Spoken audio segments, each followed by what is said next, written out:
पुणी खटिया बुहाला रोगी अधा बाटर चलीगला जीवन पहुंची पारानी आंबुलांस।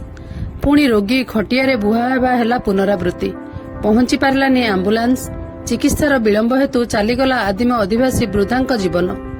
वर्ष वर्ष धरी भल रास्ता खंडिया कांदुंट ग्रामवासी।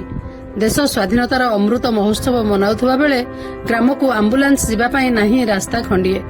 ग्रामवासी कहती आमे कौन भोट देउनु, आमे कौन सरकारंकर विकास धारा जोड़ी होई पारिबु नाही ना आमे सरकारंक साबत गाँर अधिवासी कि जंगल भितर रहुचु बोली आमर मौलिक अधिकार पाउनाहु।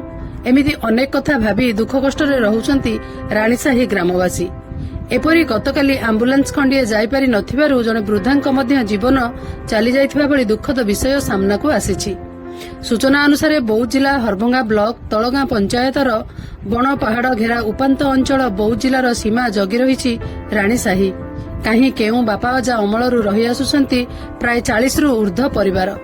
कृषि जातीय कार्य और जंगल द्रव्य संग्रह करी बसवास करुथिले मध्य आज पर्यंत ग्राम को सरकारंक पक्षरु भल रास्ता खंडिए होई पारिला नाही।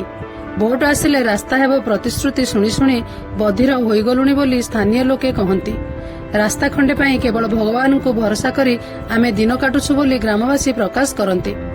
गतकाली ग्रामर दुर्योधन नायकंक मां इंदुमती नायक बयस 70 वर्ष। से भीषण ज्वर पीड़ित होइथिले।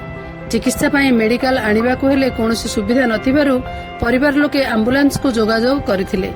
आंबुलांस मध्य ग्राम को जीवा पाई चेष्टा करथिले मध्य उत्तम रास्ता नथिबारु घाटी तळे अपेक्षा करथिला। तुरंत परिवार लोके एक खटिया साहाय्य वृद्धा इंदुमती को कांधेई बोही आनिथिले, किंतु अवस्था गुरुतर थिबारु निरीह वृद्धा जनक बाटरे जीवन चली जाइथिला।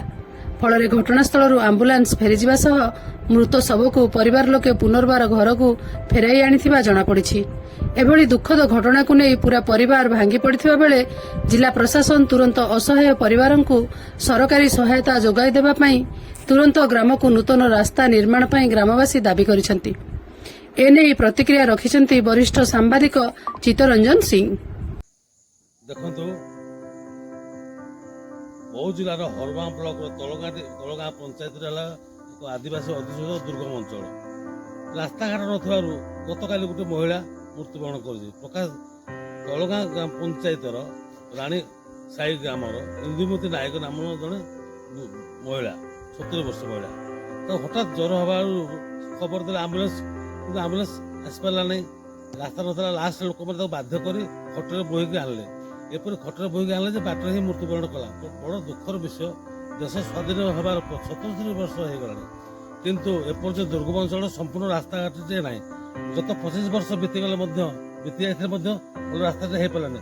बर्तमान समय आसी नुआ सरकार डबल इंजिन सरकार तुरंत ये आदिवासी अधिशूचित तलगां पंचायत को दृष्टि दे सब गाँव को स्थायी रास्ता निर्माण करने अंचलवासी पक्ष दाबी कर दिगरे बौद्ध जिलापाल नूतन जिलापाल स्वतंत्र दृष्टि दे दुर्गम अंचल रास्ता निर्माण करने दाबी कर।